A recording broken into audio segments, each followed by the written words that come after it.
हर एक माल के मोबाइल धारा गोइल बा। जुड़िए जुड़िए आप लोग। हे कनेक्ट करो। हमारा फोन लिए हो सैमसंग? भाई तो तुम भी नहीं फोन खाया बाबू। जुड़ जाइए। देखिए ये हम और ये हमारा प्यारा सा ऑफिस देखिए कितना प्यारा दिखता है। इधर हमारे पंकज भैया हैं। ये देखिए ये मेरी माता रानी है सरस्वती मैया। ये देखिए मेरा ऑफिस कितना प्यारा लग रहा है। ये सतीश जी हैं, उधर अनुज जी हैं, हैप्पी जी हैं। धीरे धीरे हम लोग जुड़ रहे हैं। जुड़िए आप लोग, शेयर कीजिए। अरे तो जिंदगी में टेंशन छा गइल बा, माल के मोबाइल धारा गइल बा।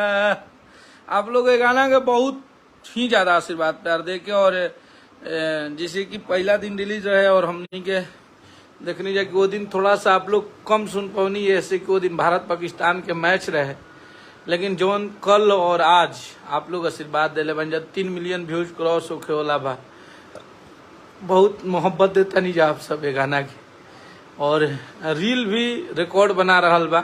एक दिन में आज 20,000 रील बनल बा, कल 10,000 रहे। तो बस 3 दिन में गाना के आप लोग फुल टू फुल वायरल कर देनी जा।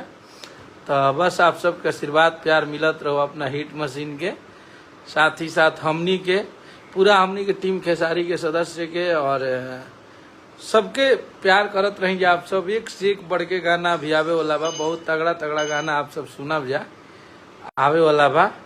एक से एक आई अब की पर आप सबके मिजाज एकदम बनल रही। आप सबके कबो ना खुश ना करे देव जा।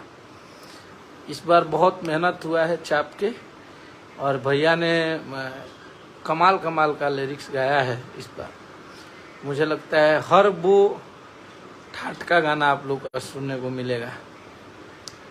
अगला धमाका शायद मानस रिकॉर्ड, जो कि हमारे सुनील भैया का चैनल है, मुख्य वाला बा, जो कि नीलम गिरी जी के साथ में वीडियो बना है, वो भी आप लोग को सुनने को मिलेगा। बजाओ गाना तनी सतीश भैया। आप लोग गाना सुनिए, जे नहीं के सुन ले आप सब अपना चैनल